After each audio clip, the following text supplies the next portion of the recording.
44비치 팟캐스트는 클라우드 프로그래밍 IT 소식을 다루는 개발자들의 방송입니다. 구독과 좋아요 눌러주세요. 네, 올림이 안 계시는 관계로 제가 시작하도록 하겠습니다. 네, 44비치 팟캐스트 159번째 라이브 시작하도록 하겠습니다. 오늘은 이제 본명을 얘기하면 된다고 해가지고 조채연님을 모시고서 이 본명 좀 위험한데? 내용 증명 받을 때 이제 네, 오늘 좀 저번에 이제 비가 많이 왔을 때 어떤 증권사가 장애가 났었거든요. 그래서 그 얘기를 같이 하면 재미지 않을까라는 생각이 좀 들어가지고 그게 왜냐면은 저희가 서비스 운영하는 어떤 철학이라고 해야 되나 그런 것과도 좀 많이 얘기할 만한 주제가 많이 있어가지고 그 얘기를 좀 하기 위해서 좀 네트워크 쪽 그리고 그런 분야에 지식이 많으신 조채연님을 모셔왔습니다. 와 왜 이렇게 갑자기 어색해진 것 같죠? 어색하네요. 지난번 KT에 이어서 또 그렇죠. 아웃사이더님 배우 티셔츠인가요? 언제 사셨나요? 네. 그때 같이 공부하셨잖아요. 공부했었구나. 본인이 사놓고 안 입으시던데 요즘에. 저 많이 입었어요. 많이 입어서. 요즘에 안 입으시던데. 요즘엔 잘 안 입었죠. 배우 티셔츠군요. 나오나요? 배우입니다. 네. 굉장히 훌륭합니다. 배우 너무 좋아요. 네. 갑자기 딴 얘기로 튀어서 죄송합니다. 네. 그래서 오늘 이야기를 해보려고 합니다. 진행해 주시죠. 어떻게 얘기하나요? 어디부터 얘기하나요? 어떻게 하는지 모르겠어요. 제가 아는 거는 상황을 한번 얘기해야. TV를 봤더니 한국투자증권 서버가 문제가 생겨서 그때 폭우 때 그 증권 서비스를 개시 못할 상황이었다 그랬는데 나중에 보니까 그 장이 열리는 시간 동안 UPS 같은 걸 돌려서 임시로 서비스하고 장 끝나고 열심히 복구했던 요 정도밖에 못 봤거든요. 근데 이제 지난번에도 이야기했지만 그거 보면서 느낀 게 우선 왜 클라우드가 아니지? 우선 그 생각 한번 했다가 금융권이니까 그럴 수 있어.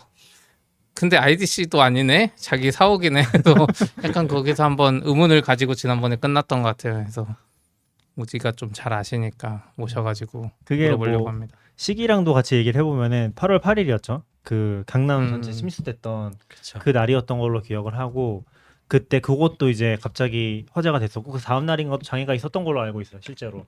그래서 그거 보상 어떻게 해주네 만에 막 그런 얘기도 있었고 아무튼 그런 얘기긴 합니다. 그 보상이 되게 재밌더라고요. 그래요? 보상원 얘기부터 하나요? 매도 하려고 하시는 분들은 보상이 되는데 그 음. 매수 타이밍을 놓친 거는 보상이 안 된다. 대신 로그가 찍혀 있는데 트랜잭션만 안 된 거면은 그건 해준다 이런 걸 봤던 것 같아요. 그게 증권 쪽 저도 그런 사례들 몇 번 봤었는데 이게 어차피 증거가 있어야 되는 거잖아요. 그쵸. 어떤 걸 하든지. 그래서 보상을 받고 싶으면 장애 났을 때 무조건 전화해야 돼요. 전화로 내가 팔고 싶다는 의사를 밝혀놨어야지 그걸 훨씬 증명하기가 쉬운 거죠. 약간 그런 식으로 해서 그런 이제 증적이 있는 사람들부터 보상이 되는 걸로 알고 있거든요. 그래서 혹시 이거 내가 보상 받아야 된다 싶으면은 그런 것도 의식해 두시면 좋지 않을까? 그럼 증정을 남긴 다음에 내가 보상 요청을 또 따로 해야 돼요? 아니면 알아서? 아마 해야 될 거예요. 근데 만약 내가 끝났는데 그때 안 판 게 더 좋았어. 그럴 수 있잖아요. 그럴 수 있죠. 팔고 싶었지만 못 판 게 그런 건 어쩔 수 없죠. 있잖아요. 네. 그러면 나 보상이 안 안 되죠. 나오나? 그거는 올랐으니까 보상이 안 나오나요? 그럴 것 같아요. 그럴 것 손해 같아요. 본 거에 잘 대만 모르겠어요. 나올 거고. 그렇게까지 자세히는 모르겠는데. 그러게요. 손해배상에 대한 그거니까. 근데 이제 그런 이득 것들이 보면은 그런 보상들이 아마 잘 안 되는 걸로 알아요. 네. 아까 말한 대로 증적도 전화했는데 전화 안 받거나 그렇죠. 전화했는데 실제로 의도가 있었는지 뭔지 모르고 또 오히려 저도 얼마 전에 이제 코인 방송 가끔 심심하면 막 오른다 내린다 이런 거 보고 있거든요. 그러면 거기서도 보면 그쪽엔 좀 이상한 사이트들도 많잖아요. 보면 그래서 막 리밋을 걸어놨어. 이 가격 밑으로 떨어지면 자동으로 팔아 했는데 그 가격 밑으로 50%를 순식간에 내려가면 뭔가 처리를 못해서 안 팔리는 거야. 그래서 그런 거 이제 그분 라이브 방송하는 사람이잖아요. 녹화해놔도 이거는 안 될 것 같더라고 제가 봤을 때. 그래서 약간 쉽지는 않은 것 같아요. 무슨 녹화가 그러니까 증권사 입장에 그렇게 말할 수 있잖아요. 그렇긴 한데 그게 우리 서버에 들어왔다는 증거는 없다. 통신사가 그랬을 수도 있지 이렇게 따지면은 끝이 없으니까 맞아요. 그런 쉽지는 않을 것 같긴 한데 보상 이번에 해주는 거예요? 한국투자증권은? 뭔가 공지랑 막 이야기는 올라왔더라고요. 쉽진 않을 것 같아요. 딱 그러니까 그냥 그게 생각해도. 어려운 게 예를 들어 뭐 1,000원이었는데 800원 뭐 1,200원대 팔려고 했는데 못 팔았어요. 그쵸. 근데 이제 보상 얘기하는데 지금 1,300원이야. 이러면 보상이 어떻게 잘 모르고 돈 주세요 이런 거 아니야? 언제 기준으로 보상을 한다는 건지 좀 어려울 것 같긴 한 것 같아요. 저도 이거 정확히 몰랐는데 지금 기사를 하나 보니까 8일 오후부터 9일 오전까지 어쨌건 15시간 동안 MTS가 안 됐다고 하네요. 네. 근데 아마 해외 주식도 8일 있을 오후요? 테니까. 8일? 네네. 8일 저녁부터 아마. 근데 저녁은 할 일이 없잖아요. 근데 해외 주식도 있을 수 있고. 해외 주식 때문에 네. 그거 실제로 미국 주식 하시는 분들이 많이 손해 봤다 뭐 이런 이야기 네. 있더라고요. 그리고 어차피 이거는 증권사가 보통 정해져 있으니까 네. 다른 증권사 가서 팔 수 없는 거고. 아, 뭐 그러네. 그거는 좀 그렇긴 하죠. 그러니까 막 당장 옮길 수는 있는 건 아니잖아요. 그러다 보니까. 근데 요즘에 또 이게 좀 웃긴 게 이게 진짜 중요할 수도 있는 게 요즘에 또 주식이 장난 아니에요. 그러니까 그런가요? 요즘에 주식이 장난 아니라는 게 그 밈주식들 있잖아요. 제2차 밈주식 막 올랐다 파동이라고. 떨어졌다는 거 네. 봤어요. 그래서 막 하루에 지금 막 50% 올랐다 50% 떨어지고. 아 그냥 인기로 옛날에 그 게임스탑 같은 그쵸, 게 게임스탑 같은 네. 거 이번에 또 BBBY인가 막 그런 게 있어가지고 엄청 골 때리는 사건들이 막 일어나고 있거든요. 그래서 뭔가 이것도 그런데 딱 겹쳐가지고 증명을 잘 할 수 있으면은 뭐 진짜 소송까지 갈 수 있을 만한 될 수 있지 않을까? 그것도 웃긴 게 이번에 그 아까 BBBY인가 그 주식도 어떤 사람은 거기 또 몰빵해가지고 거의 몇 천억 벌었다고 했었거든요. 근데 진짜로 자기 주변에서 300억인가 모아서 거기 몰빵했는데 그게 막 몇십배가 오른 거예요. 며칠 만에. 그래서 지금 요즘에 또 미국 시장이 장난이 아니라서 저도 오집 이야기하기 전에 기사 몇 개 보니까 오후 4시에 사고가 발생했는데 이제 장후 시간의 거래 거기서 뭐 그게 못 해가지고 오후 4시부터 6시 그 이야기가 좀 있는 것 같고 장애 그리고 그건 한국 얘기죠. 예, 한국투자증권 그리고 기사상으로는 전산장애에 대한 처벌이 너무 가벼워서 자주 일어나는 것 같다고 그 처벌한다고 되는 것 같진 않은데 그런 이야기도 이거 어쨌든 적어주신 거 보니까 뭔가 원인 같은 게 대충은 나와 있나 봐요. 네. 그래서 저도 이제 그 정보에 대해서 되게 개인적으로 이런 것들 장애가 나고 재난이 나면은 원인도 되게 궁금하고 어떻게 대처했는지도 되게 보는 걸 좋아해가지고 막 찾아봤는데 보도 자료랑 이런 걸 이번에는 공개적으로 이렇게 구할 수가 없더라고요. 뭔가 아마 따로 기자들한테 했거나 아니면 기자분들이 관계자를 통해서 이렇게 취재를 해가지고 내용이 되게 제한적이기는 해요. 근데 일단은 이렇게 찾아본 기사에서 보면은 누수로 인해서 그 전원 장치 메인 전원 공급 장치에 합선이 발생했다고 해요. 그래서 이게 되게 좀 어려운 문제인 것 같아요. 이게 UPS나 뭐 발전기나 이런 백업 전기들이 아무리 있어도 정기적으로 문제가 생긴 거기 때문에 사실 전기가 부족해서 생기는 게 아니잖아요. 전기 흐름이 잘못돼서 하는 거보다 보니까 그래서 아마 문제를 찾는 게 되게 어렵지 않았나. 저희도 이제 막 아파트 같은 데서도 좀 오래되거나 이러면은 이제 누전 한번 나면 막 되게 찾기 힘들잖아요. 막 그쵸. 세탁기 노후화되거나 이러면은 이제 그 세탁기를 뽑지 않는 이상 막 찾기도 힘들고. 저희도 예전에 그랬던 것 같아요. 비 온 날 뭐 누전인가 된 것 같은데 세탁기를 뽑았다 해보라고 이거 그것도 뺐다 보라고 그렇죠. 뭐 이렇게 허접하게 생각한 적이 있거든요. 맞아요. 전기 내려갔을 때 얘기하시는 거예요? 네, 전기 내려갔는데 다 하나씩 빼보고 다시 올리고 또 맞아요. 내려가면 아니구나 하고 이러고 그 있더라고요. 이번에도 보면은 막 강남역 사진 같은 것 중에서 전기 계속 들어왔다 나갔다 들어왔다 나갔다 하는 맞아요. 것들 그런 것들을 보면은 아마도 켜졌다가 바로 또 차서 내려가고 막 그렇죠. 그런 느낌이더라고요. 근데 찾기 어렵게 한데 그 시간은 몰라도 그 기사 사진 보면 그냥 사무실에 물이 뚝뚝뚝 떨어지고 있어서 아 이미 사무실에 뭘 떨어지고 있어. 어디 찾는 수준이 아니라 그냥 그러겠네요. 그 거의 뭐 약간 전설의 짤방처럼 남을 것 같은. 그렇죠. 그냥 온 곳이 다 물로 맞아요. 된 것 같은 게 보이던데. 그래서 그거 기사를 좀 더 찾아봤었는데요. 그 사무실에 물바다가 된 그런 거는 3층인가요? 뭐 5층이어서 5층. 지상층이었고요. 5층이더라고요. 서버가 있는 곳은 지하 1층이랑 뭐 이게 지하 쪽에 있나 봐요. 그래서 설마요. 그쪽은 다른 쪽을 통해서 외벽 누수로 인해서 이게 누수가 발생이 됐다고 하더라고요. 그래서 그 취재된 사진을 이렇게 하나 봤는데 뭐 전원 라인인 것 같아요. 그 라인 쪽에 아마 누수가 발생하면서 하지 않았나. 요게 이제 가정에 들어온 건 220V 전기인데 이제 요런 데이터 센터나 상업 빌딩 이렇게 대형 건물들은 보통 막 22.9kV 막 29.3kV 막 이러거든요. 그래서 전기가 워낙 세서 직접 접촉을 안 해도 이제 전기가 통할 수도 있어요. 오. 그래가지고 그런 것 거기에다가 이제 막 습기가 더해지고 물이 새고 이러면은 아무래도 훨씬 더 합선이 되기 쉬운 조건이지 않았나. 네, 이런 생각이 있고. 근데 일단 약간 저는 좀 일단 저 사진부터 너무 충격인 게 저 빌딩에 물이 저렇게 지상층에서 물이 저렇게 새도 괜찮은 거예요? 이게 보니까 기사 보니까 6층이 무슨 정원이 있나 봐요. 맞아. 아, 테라스가 정원이 있다고. 물이 아. 차면서 그게 넘치니까 맞아요. 그냥 5층에는 5층부터 물이 약간 쏟아지기 시작한 것 같아요. 옥상에서 새는 그런 느낌으로 네, 그렇죠. 된 거군요. 낙교님 아. 집도 거의 그- 뭐 문도 있고 뭐 이럴 네. 테니까 거기서 들어오는 탁균님 거. 집도 그 테라스 조심해요.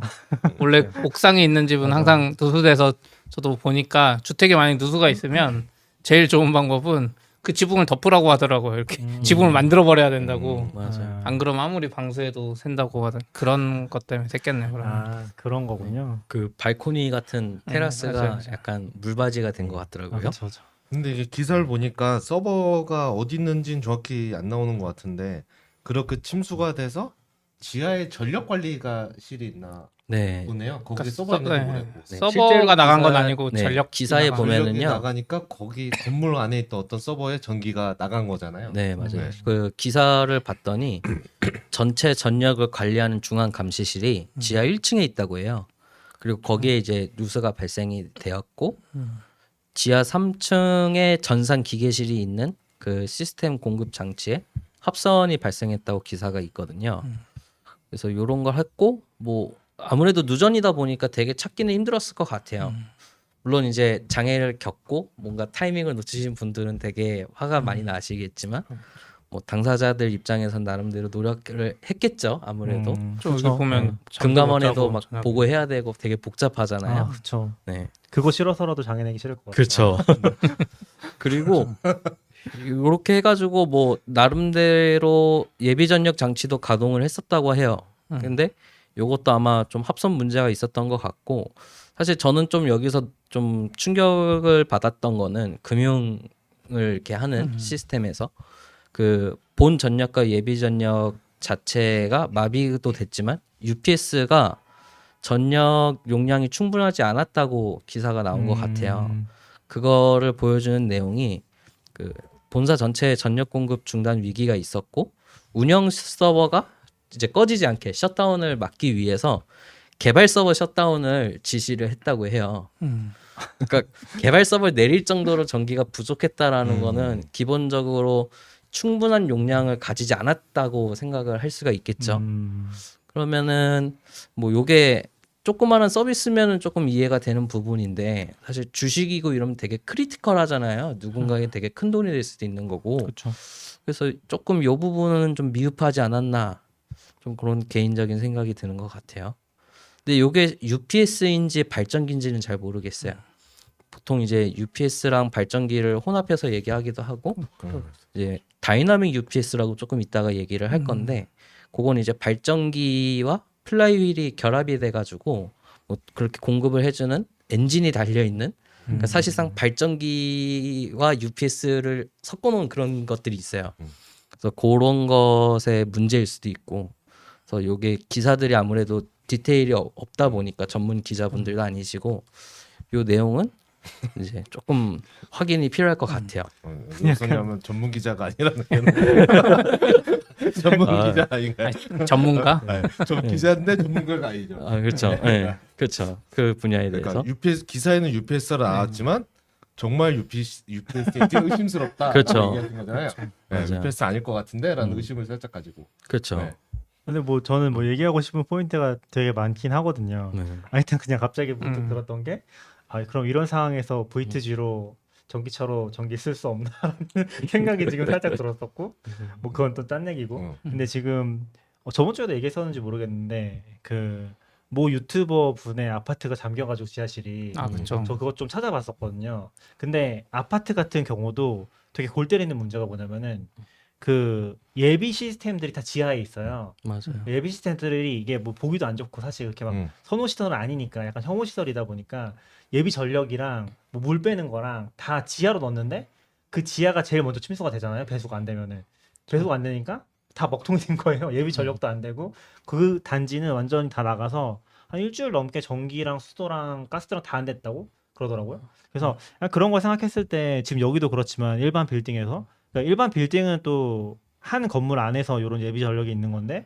걔가 또 지하에 있어서 거기가 뭐 침수가 된 건지 모르겠지만 예비 전력까지 다 완비가 된 상태고 진짜 UPS나 이제 보조 발전기밖에 없는 상태인데 걔도 가동이 안 된 거니까 뭐 실제로 우리도 장애 대응 다 해놔도 장애 나보지 않으면 할 수 없잖아요. 대부분의 경우 거기까지 검증하기 쉽지 않으니까 그래서 그런 거 차근차근 밟으면 결국에는 아무것도 안 된 그런 느낌인 것 같아요. 그게 기계실이나 수변전 설비라고 하는데 전기를 이렇게 공급을 네네. 하는 걸 그런 설비가 지하에 있을 수밖에 없는 이유가 여러 가지가 있어요. 뭐 아파트 같은 경우에는 일단 꼭대기에 지으려면은 바닥을 엄청 두껍게 해야겠죠. 안 그러면 무너질 거니까요. 무거우니까, 뭐, 네, 그런 애들이. 무거우니까. 그 외에도 일단 관리하시는 분이 맨날 그럼 그 높은 데로 왔다 갔다 해야 되고 높은 층은 그리고 비싸게 팔아야죠. 맞아요. 지금 뭐야 그 탑층 제일 비싸게 그렇죠. 펜트하우스로 팔아야 되는데 지금 지금 완전 다 펜트하우스죠. 그 단순하게 생각하시면 편할 것 같아요. 전기가 요즘은 다 지중으로 해가지고 땅으로 들어오잖아요. 맞아요. 만약에 14층짜리 아파트라고 가정을 해보면은 그 전기실을 만약에 14층에 올리면 14층으로 들어오는 인입 라인이 14층까지 또 길이가 나와야 되고 다시 거기서 또 1층까지 또 내려야 되잖아요. 그러니까 전선이 더 많이 들어가겠죠. 구리값이 아주 비쌉니다.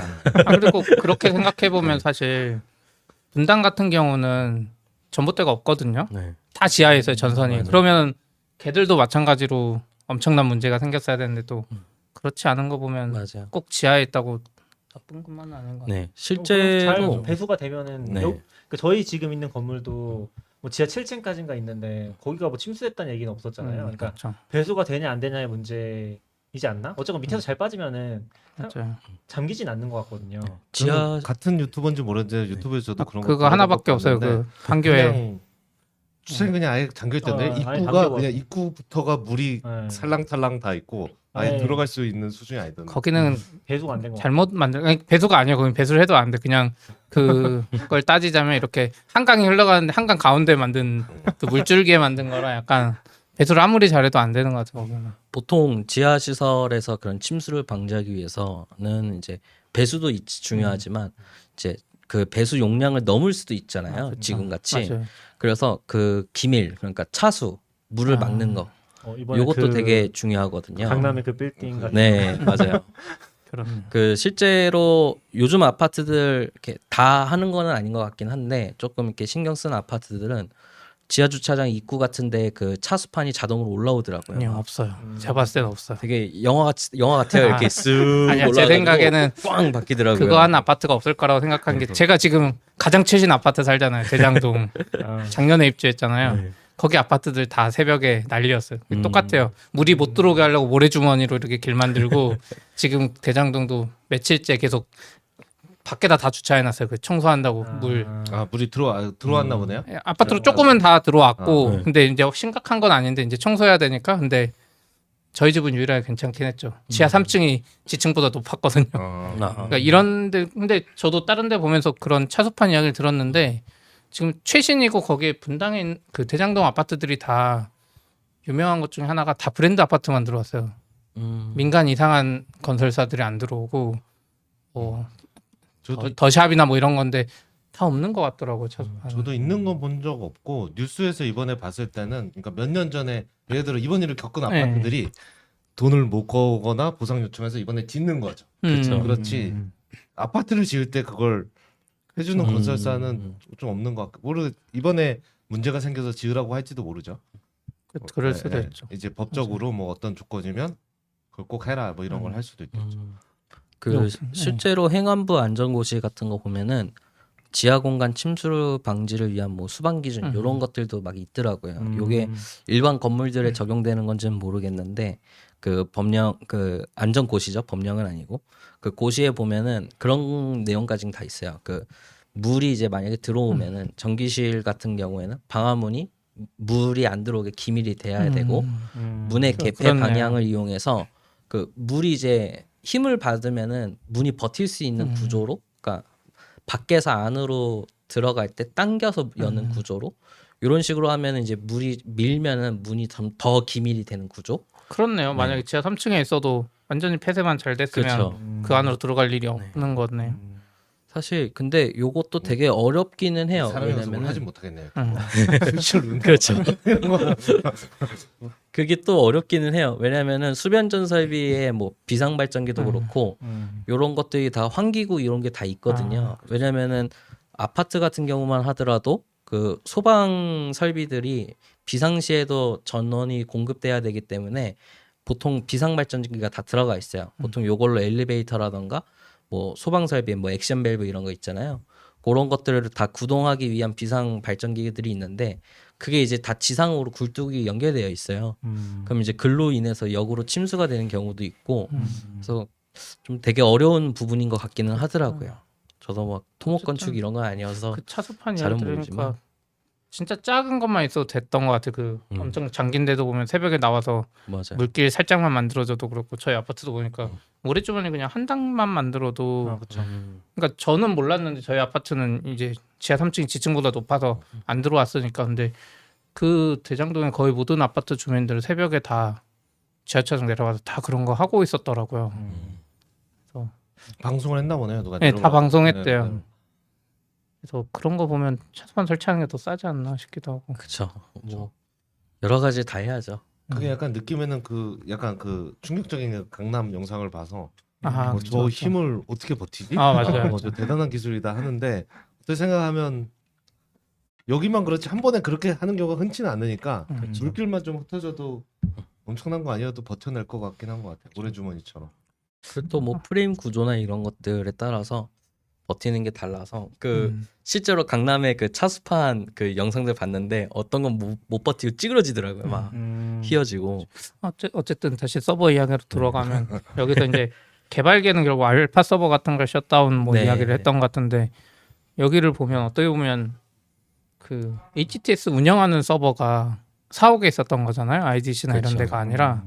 근데 그런 거 치고는 아까 말한 대로 뭐 다른 거 다 다운될 수 있는데 UPS 이제 최고의 보루로 여기 갖다 붙는 거잖아요. 바로 옆에.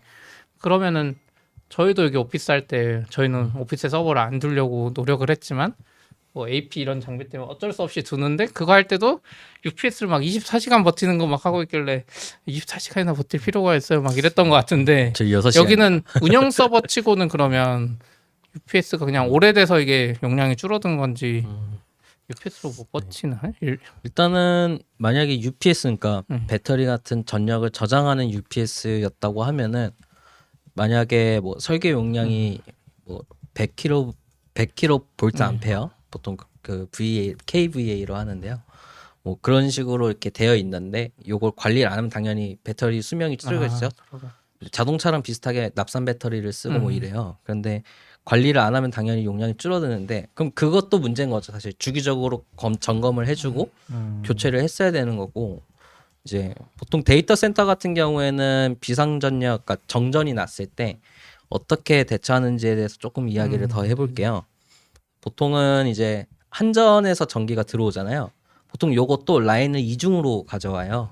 그렇죠. 그래서 막 변전소 두 군데에서 이렇게 끌어와서 하는데 사실 요것도 이따가 또 더 얘기할 건데 데이터 센터 티어에 따라서 좀 다르기는 합니다. 그래서 그런데 이제 대부분은 조금 크리티컬하거나 우리가 좀 아는 유명한 데이터 센터들은 전기를 이중으로 라인을 갖고 오고요. 그게 이제 절체가 됐을 때는 1차적으로 옛날 방식은 이제 배터리를 잔뜩 놔가지고 배터리가 임시로 일단 버텨줘요. 그리고 그동안 발전기를 시동을 거는데요. 이게 되게 큰 디젤 발전기예요. 요즘 경유가 비싸다는데 요 디젤 발전기를 시동을 거는데 한 20분에서 30분이 걸려요.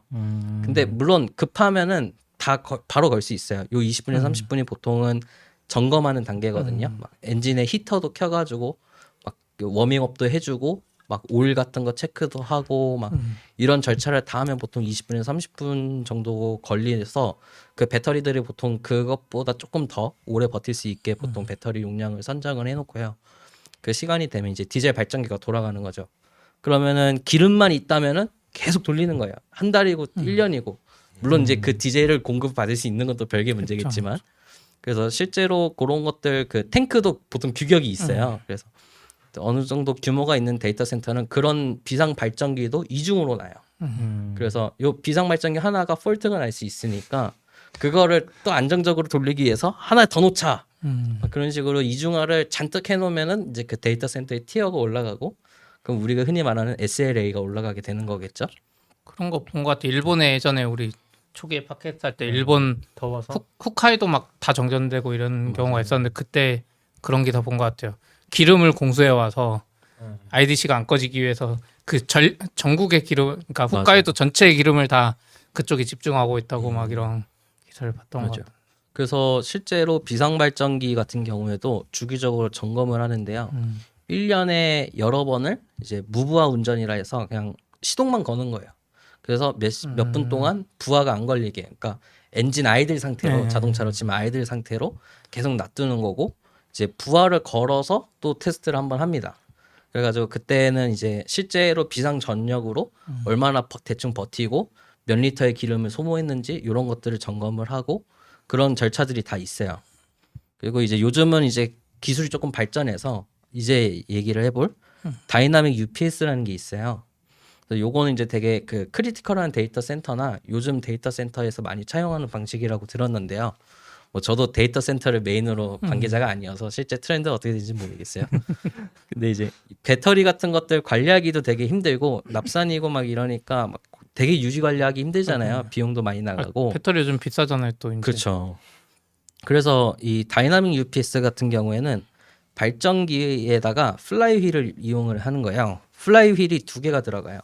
그래서 그 회전자가 2개가 들어가서 하나는 고속 회전자, 하나는 저속 회전자 있는데 뭐 요거 깊게 얘기하면 머리가 아프니까 한전 전기, 그러니까 일반적으로 우리가 공급받는 전기로 그 플라이 휠을 돌려요. 그럼 선풍기 같은 거죠, 어떻게 보면. 네. 뭐, 네. 그리고 그 플라이 휠이 발전을 직접 해요. 아, 그럼 전력 손실이 일어나는 거 아니에요? 아, 그게 이제 플라이 휠이 속도가 최고 속도에 도달을 하게 되면은 이제 거의 네, 손실이 별로 없고요. 더 퓨어하게 전기를 갖고 올 수가 있어요. 그래서 보통 크리티컬한 데에서는 그런 주파수라던가 이제 전압의 출렁임이 되게 민감할 수 있거든요. 실제로도 라인 인터랙티브 UPS라고 해가지고 요거는 전기가 한전에서 들어오는 게 끊기면은 그냥 배터리 전원은 그때부터 켜지는 건데 이런 주파수가 바뀌어요. 저희가 이제 한국 같은 경우는 60Hz잖아요. 요 사인 웨이브의 그 시점 파형이 순간적으로 바뀌면 컴퓨터 리셋이 되거나 컴퓨터도 틱 단위로 연산을 하잖아요. 그 틱이 무너져요. 크리스탈 그 주파수가 무너지니까 연산 에러가 날 수 있는 거겠죠. 그럼 보통 저희는 프리징이 걸리겠죠. 소프트웨어 같은 경우에는. 몰라요. 방금 알았어요. 60Hz라는 거. 동남아 같은 데는 50Hz 이렇고요. 전기도 품질 그 안정성이 중요하다고 들었던 것 같아. 그 한국은 괜찮은데 동남아 이런 데 가면 네, 진짜 뭐 심해요. 예전에 누가 보니까 3D 프린터 하는데 한 10시간 걸리면 전력의 품질이 안 좋으면 그냥 엉망이 된다고 들었던 맞아요. 것 같아요. 결과물이. 맞아요. 모터뿐만 아니라 그 연산하는 프로그램도 에러가 날 수 있기 때문에 그럼 이제 플라이 휠로 다시 돌아가서 네. 그래서 그 플라이 휠이 알터네이터를 돌려가지고 발전을 직접 하는 방식이에요.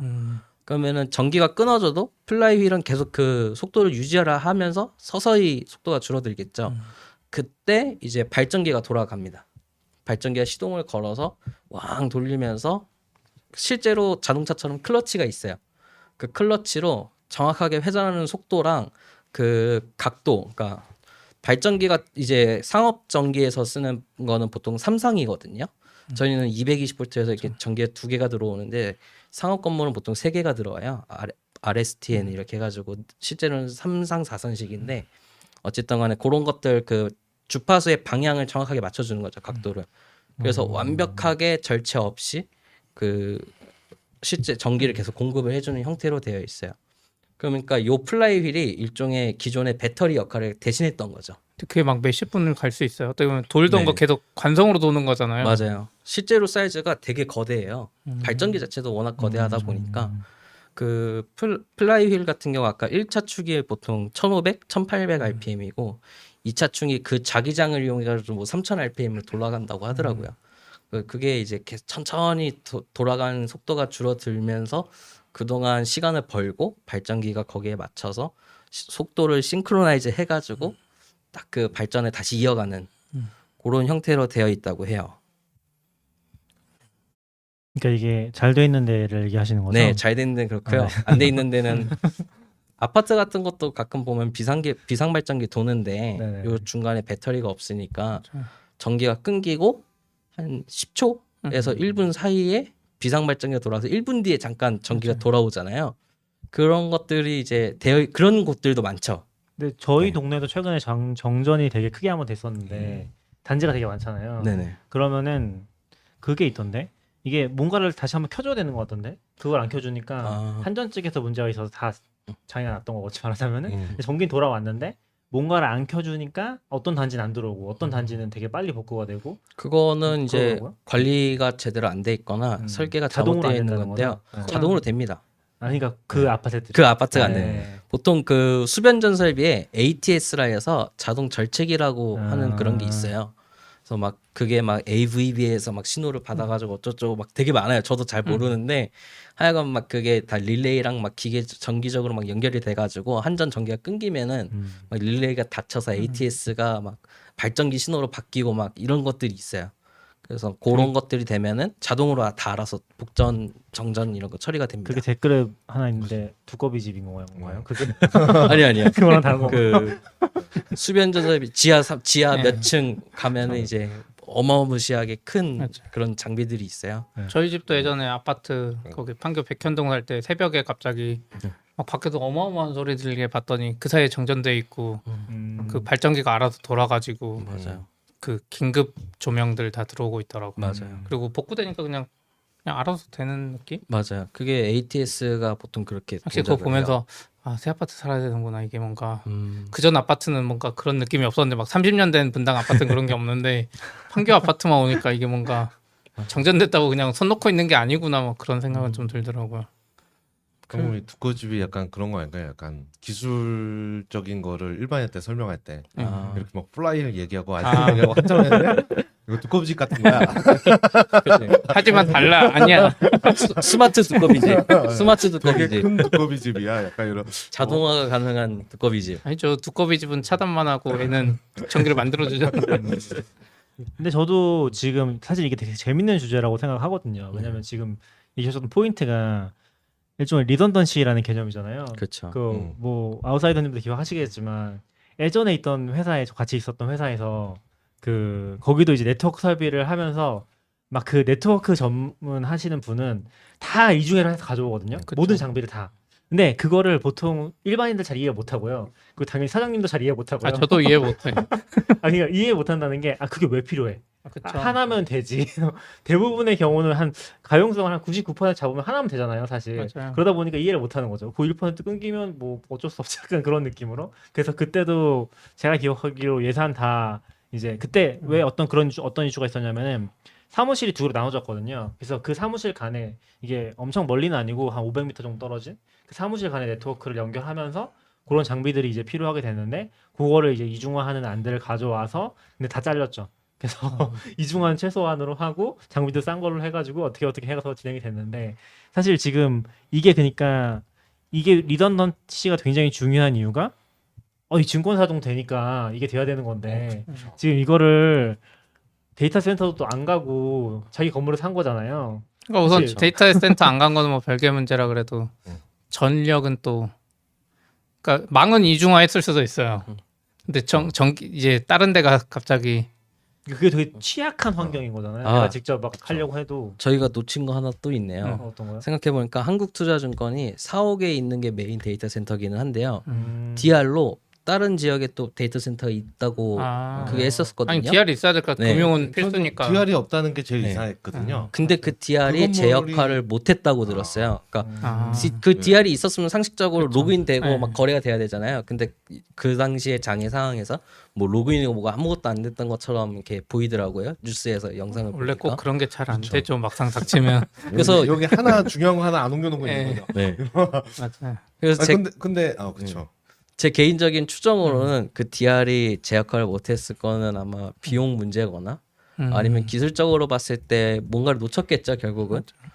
제가 생각했을 땐 DNS일 것 같기는 한데 제가 그 당시 체크를 해본 게 아니어서 보통 DNS를 메인 데이터 센터에다만 돌려놓고 DR에다 안 돌려놓는 거죠. 근데 그럴 메인 수도 데이터 있죠. 센터가 침수가 돼서 DNS에서부터 입구에서 이미 통신을 못 받아오는 경우가 생겼을 수도 있지 않았을까. 그런 게 계속 생기는 것 같아요. 저희도 이 오피스만 왔어도 네트워크 할 때 저도 막 그랬거든요. 아 이거 왜 AP 장비 막 이중화하고 왜 그걸 이중화해야 되지? 우리 한 번도 다운된 적도 그냥 우리 회사 인터넷 하려고 하는 건데 막 네, 그러다가 이거 처음부터 좀 더 앞으로 가려는데 원래 이제 사무실 시작할 때는 그 공유기 IP 타임 공유 갖다 쓰시다가 좀 좋은 아니요 걸로- IP 타임 같은 IP 타임 안 IP 썼나? 타임 안 썼고 그 거미 공유기 아예 썼을 거 이게 에이서스. 무시무시하게 생긴 거 썼었죠. 20명 때까지 엄청 잘 됐거든요. 너무 잘 됐어 오히려. 맞아요. 지금보다 좋았어요. 진짜 지금보다 좋았어. IP 타임이 더 잘 될 거야 아마. 음. 근데 회사가 커지니까 더 비싼 걸 샀는데도 더 안 되고 진짜 음. 이 트래픽이랑 비슷한 것 같긴 한데 아무튼 그렇게 해서 저희가 나름 장비도 비싼 거 교보 타고 오면서 오지랑 그때 막 했는데 갑자기 생뚱맞게 KT가 원래 뭐 말했어요. 오지도 이중화해야 되지 않냐 인터넷 조채연님. 듣고 아니 조채연님이 그래서 아니 KT가 제가 보니까 최근 5년이고 제가 살면서 거의 장애가 남지 않았는데 왜 해야 되냐 했는데 교보 타고 이사 오자마자 거의 한 달 만에 바로 KT 장애 나고 그쵸. LG U 플러스로 그때 급하게 수동으로 이전하고 맞아요. 있었죠, 맞아. 그러니까 망은 있었는데 자동화 이런 것까지는 굳이 맞아요. 뭐 당시에 준비를 안 했었죠. 그렇죠. 그러니까 여기도 그런 상황일 수도 있는 거죠. 어떻게 맞아요. 보면 참 쉽지는 않은 것 같아 이게.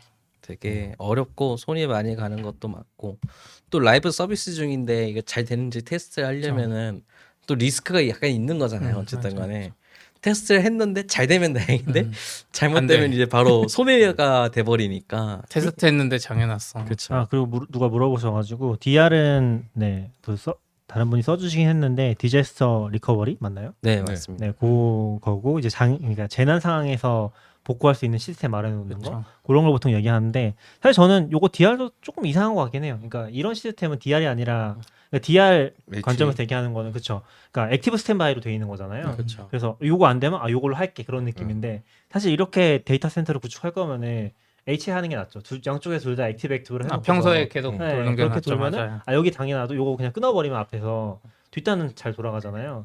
그래서 약간 그렇게 구성했어야 되지 않나라는 생각도 슬쩍 드는 것 같긴 해요. 물론 법적 요건 때문에 그런 건지는 잘 모르겠어요. 법적 요건 때문으로 법적 요건도 그럴 수 있나? 있습니다. DR만 금융적으로 따로 뭐가 그냥 많으니까. 네. 완전 분리해서 해놨을 수도 있으니까. 그 정부기관 같은 데서는 실제로 막 그 호적 정보나 이런 되게 크리티컬한 거 이건 날아가면은 국가가 큰일 나는 그런 것들은 세네 군데 백업을 하고 그것도 이제 데이터 센터만 여러 개가 있는 게 아니고 거기에 있는 데이터들을 또 백업을 하잖아요.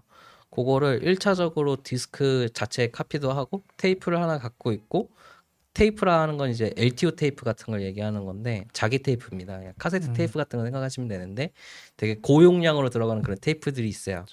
그래가지고 그런 테이프를 이중으로 만들어서 하나는 그 데이터 센터가 아닌 다른 지역에다가 안전하게 또 보관을 하는 거예요. 그러니까 그 데이터 센터가 무너질 수도 있고 불이 날 수도 있잖아요.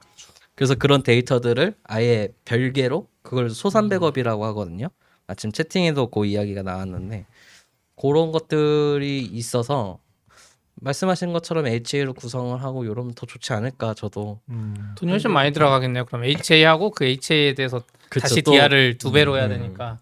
그래서 아마 안 한 거겠죠.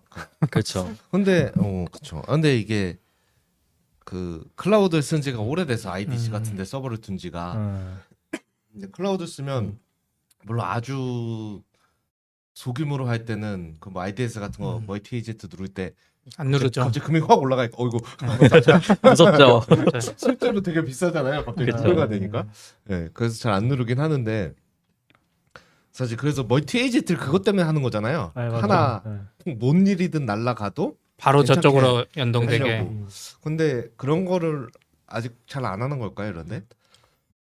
구축하는 게 사실 어마어마하게 힘들 거예요. 저희도 DBA 좀 계시지만 그렇게 구축하는 게 우리가 RGS나 이런 걸 쉽게 써서 그렇지 원래는 그렇죠. 데이터 정합성이나 이런 것 때문에 실시간으로 계속 보내고 운영하는 게 실시간 그리고 동기가- 들어왔을 때 이쪽으로 바로 전환하는 것도 그렇고 이게 직접 구축하는 건 그쵸. 쉽지 않은 걸로 알아요. 이게 특히나 주식 같은 경우에는 또 직단위 거래잖아요. 그래서 되게 빠르게 많은 데이터가 동시에 동기화돼야 되니까 아마 그것도 실시간으로 HA 구성에 좀 어려움을 주지 않았을까 그런 생각이 드네요.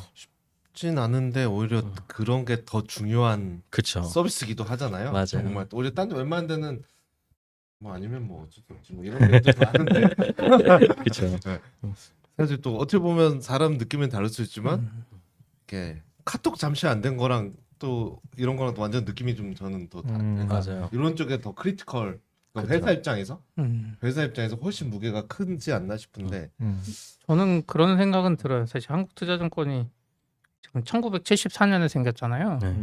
그때 전산이 이렇게 중요했을까? 그때 막 종이로 74년은 아니겠지만 사실 증권업의 기본은 종이로 하다가 이게 넘어온 거고 사실 토스증권이나 카카오뱅크나 이런 애들은 여기서 시작하니까 이게 어마어마하게 중요하지만 여기는 수십 년간 이루어오던 종이가 어쨌든 메인이고 이런 거는 이제 점차 서브로 들어오니까 이런 게 조금 덜 중요하게 느껴지지 저도- 않을까요? 아무래도 저도 거기에 많은 그 생각 되게 같은 생각을 들었던 게요. 실제로 금감원에서 그 증권사들 대상으로 해가지고 민원이 많이 들어오는 횟수 장애 같은 걸로 이제 그거를 봤을 때 카카오나 이런 이제 좀 기성 관련된 게 금융 쪽은 몇 건 없대요. 막 10건, 막 20건, 그러니까 몇십 건을 안 넘는다 그렇게 보도를 하더라고요. 근데 기성 이런 표현을 하긴 그렇지만 기성 업체들은 막 몇천 건, 심지어 몇만 건, 몇십만 건 막 이렇게 민원이 들어온다고 해요. 그런 거 보면은 아무래도 조금 기술력이 부족할 수도 있고 투자가 좀 잘 안 되거나 뭐 사람이 안 구해져서 그럴 수도 있겠죠. 뭐 아까 말한 대로 이제 경영진 차원에서 그렇죠. 그게 더 중요하다 인식을 못 할 수도 있죠. 그렇죠. 어떻게 보면 옛날부터 해오던 분들인데 그렇죠. 바뀌는 게 쉽지 그래서 않으니까. 하자고 하는데도 뭐 반려할 수도 있고 그렇죠. 아니 뭐 저만 해도 막 굳이 두 개를 사야 되냐 막 이런 얘기 할 때도 있으니까. 사실 이중화나 그런 이렇게 여러 가지 리던던시는 그냥 아주 간단한 기준이 있어요. 그러니까 내가 이 시간만큼 서비스가 다운돼 가지고 이중화가 안 돼서 다운됐을 때 손해가 이중화하는 비용보다 많냐 적냐 요거 기준으로 사실 하면 되죠. 간단하게 생각하면 그러고 근데 요게에는 우리가 놓치는 게 있죠. 브랜딩 이미지. 사용자 경험이 나빠지는 거에 대한 그런 잠재적인 비용까지 계산을 하면은 대부분의 경우에는 사실 이중화가 필요하다. 그렇긴 한데 거기에 또 확률을 집어넣으면 그렇죠. 한국처럼 전력이 안정적이고 그렇죠. 인터넷이 안정적인 나라가 없잖아. 그러니까 미국은 날마다 허구한 날 전기가 다운되니까 그 확률이 훨씬 높은데 한국은 전기가 다운된다는 건 정말 그렇죠. 심각한 일이잖아요. 거의 없잖아요. 그래서 그런 것도 가중치가 들어가면 애매해질 것 같긴 한데 그냥 맞는 것 같긴 해요. 기준은 네. 계산만 할 수 있으면. 그렇죠. 조금 딴 얘기긴 한데 한창 다 쓸 서브 버전 쓸 때 기 좋아해서 기 얘기해요 다닐 때뭐 장점 뭐야 그러면 분산이라서 인터넷이 끊겨도 계속 개발을 할 수 있어요 막 하면 인터넷 끊긴 거 본 적 있어? 맞아요. 솔직히 별로 없긴 하죠. 그게 뭐 장점이야 그러면 막 그런 얘기가 갑자기 생각나네. 근데 확실히 저는 어쨌건 그러니까 약간 레거시가 한 30년 됐으면 이제 회사를 새로 차려야 되나 하는 생각도 들 거고 근데 일단 요 정도로 레거시가 됐으면은 그러니까 약간 데이터 센터에만 있어도 이번에 사실 문제가 안 됐던 것 같긴 하거든요. 그러니까 데이터 침수 얘기가 거의 없었던 걸로 알고 있고 그리고 거기에 들어갔을 때 아까 얘기했던 그런 장비들에 대한 혜택을 센터 단위에서 받을 수 있는 거잖아요. 맞아요. 그리고 그런 게 이제 지금 독립적인 그 건물 안에서 잘 돼 있는 안 되는데 이런 게 할 게 아니라 데이터 센터 당연히 돼 있어야지. 그리고 안 되면 데이터 센터로 소송해서 이제 받아낼 문제인 거잖아요. 사실 어떻게 이런 그렇죠. 장애가 날 수 있냐. 그런 관점에서도 그렇고 그리고 뭐 클라우드 얘기도 댓글에 최승우 님이 조금 써주셨는데 AWS 장애 안 난 걸로 알고 있거든요. 그러니까 클라우드 쪽도 다 IDC 있겠죠 당연히. 맞아요. IDC도 전혀 그런 얘기 없었던 걸 보면 근데 저희가 모를 수도 있죠. IDC 한쪽이 나가는데 HA를 잘 해놔서 저쪽에 돌아갈 수도 있죠. 네. 근데 그거면 이제 사실 되게 의도한 대로 된 거고. 그렇죠. 근데 우리가 생각해 보면은 이런 사고까지 안 가도 AW 장애 나는 일들이 있잖아요. 근데 네. 어쨌건 이런 상황에서도 장애가 안 난 거니까 그렇죠. 그거는 되게 확실히 좀 좋은 인프라에서 쓰는 게 중요하다라는 생각도 드는 것 같아요. 근데 지금 오진님도 그렇고 저도 IDC 그 아는 분한테 들어보면 IDC 몇 군데 물샌데가 있긴 있대요. 네, 있긴 있어요. 있겠죠. 네, 있긴 거기도 있다고 정원 있고 하더라고요. 이럴 수 있어요. 근데 심각한 상황까지는 안 간 것 같긴 한데. 하지만 나름대로 잘 맞고 네. IDC는 또 전문 상주 인력이라는 게 있잖아요. 그쵸, 그리고 그 상주 인력이라는 게 데이터 센터 측만 있는 게 아니고 그 데이터 센터에 입주한 회사들 예를 들어서 뭐 카카오 같은 음. 회사들은 막 데이터 센터 어떻게 쓰는지 모르겠지만 아무튼 뭐 카카오 쪽에서도 사람을 보내서 상주를 시킬 거 아니에요. 그러니까 이제 다 같이 물 맞고 있는 거죠.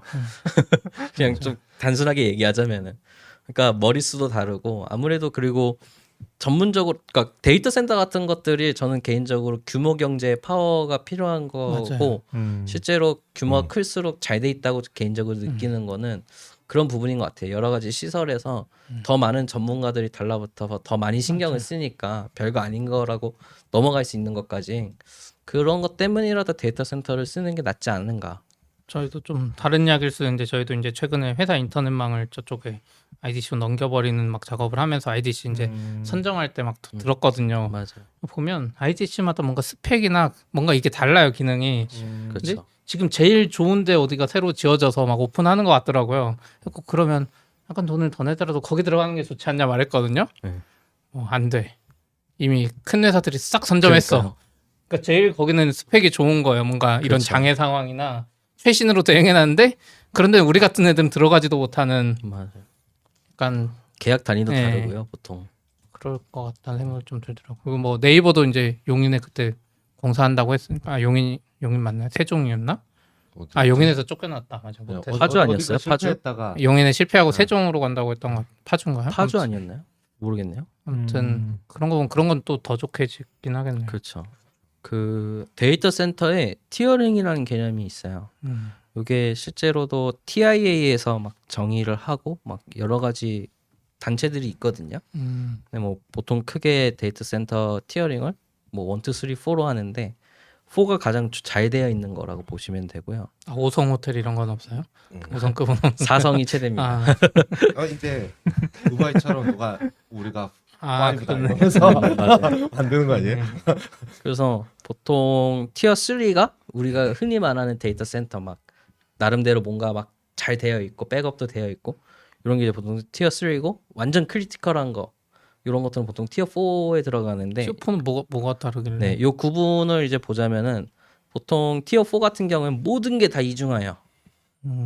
다 액티브로 돌아가면서도 이중화가 또 되어 있고 그 여기에서 가장 보통 기준이 되는 게 뭐냐면은 그 어빌리비리티 그러니까 보통 가용성이라고 하죠. 요게 1년에 0.4시간이 안 돼요.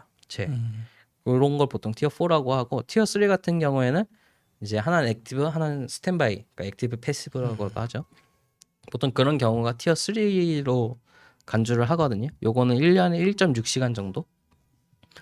그래서 요것도 퍼센테이지로 내면은 티어 3 같은 경우에는 99.982%, 티어 4는 99.995% 이래요. 그래서 엄청나게 가용성이 높고 그 외에도 그 안에 설비 같은 것들도 유지 보수를 해야 되잖아요. 요거를 중단하고 유지 보수를 하냐 안 하냐는 결국 이중화와 액티브 구성이냐 액티브 스탠바이 구성이냐에 따라서 달라지는데 티어 4는 다 독립적이고 여러 개로 복수 구성이 되어 그 이중화가 그래서 막 액티브하게 막 뭔가 공사를 하고 작업을 해도 문제가 안 되게 보통 정부 기관에서 되게 중요한 데이터들 같은 것들은 보통 티어 4 같은 데다가 관리를 한다고 하더라고요. 근데 그게 소프트웨어만 봐서 그런가? 이제 아까 티어 4 해도 99.99면 보통 9디짓이라고 그러나요? 구가 두 몇 개냐? 네, 두 개밖에 안 되잖아요. 그렇죠. 그거는 두 개라고 하네? 네 개라고 하네? 두 개라고. S3를 너무 많이 보셔서 그런 거. 그런 그러니까 두 개는 소프트 그러니까 좀 개발하면서 보는 그 9디짓에서는 본 적이 없는 약간 그런 느낌인데라는 들어서 IDC의 장애를 자기들이 서비스로 한 번 더 커버해서 굴을 늘리는 건가? 어떻게 늘어났죠? 기반이 2디짓밖에 안 되는데 거기 쉽게 말이 맞을 것 같은데. 이걸 두 개 합치면 네. 두 개 그쵸. 합치면 아마 네. 그런 쉽게 말처럼 그런 99.995% 가능성을 여러 개로 나누면은 맞아요. S3는 그거에 대해서 다시 99999 이렇게 되는 거잖아요. 맞아요. 그런 느낌으로. 뭐 저도 정확히는 모르겠지만. 실제로 S3가 여러 에이지에 이렇게 된다고 들었던 것 같기는 한데 근데 사실 이게 굉장히 자연스럽게 저는 했던 게 클라우드라고 생각을 하거든요. 그쵸. 저도 사실 그 리던던시 개념을 AWS 쓰면서 배웠었고 처음에 멀티 에이지를 대체 왜 켜야 되는 거야? 약간 그런 걸로 시작하잖아요. 잘 클라우드 잘 모르는 사람 입장에서는. 근데 그 왜냐면 개인이 쓰는데 막 돈이 2배로 나오는데 2배로 그렇죠. 돈 내면서 이거 왜 써라는 그런가요? 그 2배 아니 그걸 누른다고 기능적으로 좋아지는 건 아무것도 없어. 아, 그렇죠. 맞아요. 아 오히려 그렇죠. 예전에 저희도 초기에 제가 레디스에 그 멀티 에이지트 같은 거 켰다가 오히려 더 느려져요. 한쪽만 이쪽에 있으면 저쪽 에이지로 가야 되니까 같은 에이지가 아니라 그렇죠. 초반에는 그런 걸 좀 겪었었죠. 그러니까 에이지가 나눠져 있는데 그 실제 EC2가 어디 그쵸. 기준에 뜨느냐에 따라서 EC2는 안 속도가 다른 나눴으니까. 거예요. 예. 그리고 처음에 AWS 때는 잘 몰라서 그걸 그냥 체크하고 뭔지도 모르고 체크된 상으로 만들었다가 좋은 습관이었네요. 돈을 받고 비싸다. 그러다가 약간 그런 것도 약간 팁처럼 세미나에서 그걸 키우면 비싸다. 그럼 싸게. 그건 안 좋은데. 맞아요. 근데 항상 그게 어려운 부분이긴 한데 장애 겪고 나면은 확실히 했어야 되는구나라고 좀 보람 느낄 맞아요. 때가 있잖아요. 물론 음. 진짜 DR을 완벽하게 하기는 쉽진 않지만 그래도 그냥 단순히 그거 했다는 것만으로도 이득을 보고 AWS도 보면은 거의 그런 설계를 좀 지향했던 것 같긴 해요. 그냥 자연스럽게 녹아드는 DR이라든지 에이지 당연하게 해야 된다는 그런 컨셉을 녹였던 거 그런 게 좀 있었던 것 같아요. 슈피님 얘기하시죠. 아니 장애는 결국 겪어봐야 되는 것 같긴 해요. 저희도 그렇고 뭐 레디스도 처음에 멀티 에이지트 말한 대로 안 켜고 쓰다가 얘는 이상하게 날아가면 다 날아가네 일반 레디스랑 다르면 그렇죠. 멀티 에이지트 켜고 뭐 여러 가지 경험이 쌓이는 것 같아요. 오피스도 KT 한번 끊겨 보니까 이제 LG도 넣고 해야 되겠다는 생각도 들고 그런 면에서 확실히 이제 카뱅이나 토스증권 이런 데는 훨씬 유리한 것 같고 다른 데서 많이 겪어봤으니까 증권이나 이런 전통적인 회사들은 어떻게 보면 겪는 과정 근데 이제 그게 너무 느리거나 이제 투자가 느려지면 이제 카뱅이나 이런 데 좀 많이 고객을 뺏기는 게 되지 않을까? 그러니까 장애가 몇 번 나면 제가 예전에 그 생각 드는 것 같아요. 전 네이버 했을 때 네이버 라인을 만들고 카카오톡이 막 잘 나갔잖아요. 카카오톡이 진짜 단기간에 1000만 어마어마한 속도로 달성했거든요. 또 가끔 장애가 났어요. 그때마다 전 그 생각을 했죠. 카카오톡이 장애 하루만 지속되면 사람들이 다 라인으로 넘어오겠지. 전 네이버에 있었으니까. 막 그 생각하면서 카카오톡 장애 날 때마다 뭔가 오래 걸리겠지 했는데 장애는 계속 조금 덜 나면서 그 시간도 조금씩 단축되고 결국엔 약간 이제 큰 장애는 조금 없어지는 맞아요. 약간 그런 과정을 겪으면서 진짜 그 장애가 계속 심각했으면 네이버한테 그때 뺏길 수도 있지 않았을까? 왜냐면 라인은 반대로 네이버는 그런 경험이 엄청나게 많이 쌓여있는 거기는 IDC도 직접 운영하고 막 그렇죠. 그랬으니까 그런 생각 많이 드는 것 같아요. 그리고 저는 이런 IT 어쨌든 소프트웨어로 많은 저희가 생각하기엔 많은 그 경험과 노하우를 가지고 지금 개념들을 잡아가고 있는 거잖아요. 저는 그 제일 다른 게 일단 IT 쪽에서 저희가 보통 네이버나 그런 거 경험 쪽은 장애 날 수 있어. 이거 그쵸. 어떻게 막을 거야? 그러니까 맞아요. 어떻게 줄일 거야? 최소화할 거야? 뭐 이런 거 빠르게 복구할 거야? 요거에 이미 초점이 넘어간 지가 오래됐고 그렇죠. 약간은 아직은 또 많은 그 전통적인 산업 영역에서 도대체 어떻게 이런 일은 일어날 수 있어 같은 태도가 저는 기본적으로 이거를 많이 바꾸는 약간 그 옛날 그 건설과 제조업 기반의 거죠. 우주의 천일 달성 뭐 이런 게 더 중요한 거지. 근데 우리 입장에서 우주의 천일이 가능한가? 그렇죠. 이게 빨리 복구하든지 어떻게 자동화되든지 뭐 이런 생각을 하는데 네, 잘 사용했는데 얼마나 우리가 다시 복구할 수 있는가 막 이걸 재는 거에 더 관심 있잖아요. 그러니까 매일 놔도 돼. 하지만 바로 복구할 수 있으면 뭐 영향을 최소화하거나 그런 그게 약간 이게 거의 따라오기 힘들 정도의 별거 아닌 것 같은데 차이를 만드는 것 같기도 해요. 그리고 저는 뭐 특정 직군에 대해서 얘기를 하고 싶지는 않지만 근데 전 약간 특정 직군 얘기 아니, 안 그런 말 하면 안 돼. 약간 그런 것도 있을 것 같아. 그러니까 약간 지금 저 건물에 저렇게 장비를 운영한다는 거는 예를 들면은 그 비상 전력을 관리하는 사람이 있다든지 그렇죠. 그걸 한투에서 직접 채용하고 있을 수도 있잖아요. 네. 근데 이제 그분들을 이제 자를 수 없는 거죠. 하청일 수도 있죠. 하청일 수도 하청일 근데 수 있겠네. 근데 그러네. 그런 관점에서 중요하긴 하죠. 저도 예전에 네이버 때 생각했던 게 네이버 MVP나 그 예전에 원래 IBM 이런 데 쓰다가 네이버가 직접 채용해서 진짜 잘 관리한 걸로 알거든요. 그 IDC나 이런 진짜 전문가들을 잘 채용했는데 문제는 클라우드 시대가 되면 이 좋은 인력들을 한 번에 어떻게 할 수가 할 없기도 수가 하고 없죠. 이게 사실 알게 모르게 영향이 있죠. 또 이분들이 워낙 관리를 잘하기 때문에 클라우드보다 모든 면에서 뛰어나도 단기적으로 보면 그렇죠. 그리고 그동안 해온 게 있어서 가격도 맞아요. 싼 아니, 가격도 있죠. 진짜 그렇죠. 싸죠. 솔직히 네. 직접 운영하고 막 다 정. 사람들이 이것만 케어하는데 최적화가 사실 되어 있습니다. 그런 게 영향을 미치는 것 같아요 회사에 알게 모르게. 그래서 그렇죠. 아 그죠 그죠. 그리고 저 뭐 한투에서 어떻게 했는지 모르지만 사실 어쨌거나 본사 건물이잖아요. 건물 지었겠죠. 지으면서 뭐 한 층을 IDC처럼 만들고 했을 수도 있죠. 나름 신경을 그랬을 써서. 근데 뭐 음. 거기에 설마 발전기가 나갈 줄이야. 뭐 이런 생각이 그러니까요. 없었을 수도 있다고 생각하거든요. 뭐 좀 긍정적으로 상상을 해보면. 맞아요. 네. 뭐 그런 거는 있을 수는 있을 것 같아요. 근데 이게 IDC랑 완전히 다른 거는 이건 어쨌거나 IDC 건물이 아니라 일하는 건물이니까 그쵸. 위치도 좋아야 되고 그렇죠. 모양도 좋아야 되고 뭐 이런 게 있고 기본적으로 IDC는 지을 때 어딘가 뭔가 물이 고일 것 같은 곳에 굳이 거기다 가서 지을 거라고 생각하지 그쵸. 않거든요. 그쵸. 왜냐면 이거는 그게 제일 중요한 어떤 건물이니까. 접근이 다를 수밖에 네. 없을 네. 것 같아요. 뭐 아무래도. 어디 찬사태도 피할 수 있고 물에도 뭐 이런 거를 고민해서 딱 짓고 사실 접근성은 별로 중요치 않잖아요. 그렇죠. 그래서 사실 강남 한복판에 IDC를 짓는다 그러면 뭐 돈 문제도 있지만 이상하죠. 약간 왜? 저기 역삼이 있습니다. 저기 역삼에도 있습니다. 양재에도 그럼 양재에도 옛날에 저도 그런 거 아니에요? 그렇죠. 좀 쌀 때? 아무튼 이번 기회에 어떻게 보면 더 잘 되는 계기가 될 수도 있을 것 같아요. 맞아요. IDC로 옮긴다거나 뭐 클라우드를 생각한다거나 어떻게 보면 회사한테는 엄청 손해일 것 같긴 한데 사실 클라우드는 개인적으로 힘들지 않을까 이런 생각은 좀 많이 그럴 있는 것 것 같아요. 같아요. 사실 한 대도 거의 없잖아요. 이런 그렇죠. 카카오뱅크도 몇몇 그리고- 은행사들이 일부 클라우드를 쓰는 걸로는 알고 있는데 이게 근데- 워낙 그 금융권 관련해서 막 컴플라이언스랑 이런 게 되게 많잖아요. 규제들이. 그래서 솔직히 어떻게든 하면 클라우드를 맞출 수는 있을 것 같기는 한데 요즘 뭐 금융 클라우드도 나오잖아요. 그렇죠. 근데 그것도 금융 클라우드도 되게 요즘 나온 편인 거잖아요. 따지고 보면은 이전에는 그런 거 따지고 보면은 답이 없다. 그냥 데이터 센터 우리가 넣어야겠다. 요런 게 너무 당연했던 시절도 있었고 그게 가장 편하고 깔끔했죠. 그런 잘못 것도 있었던 것 맡기면 안 같아요. 돼요. 맞아요.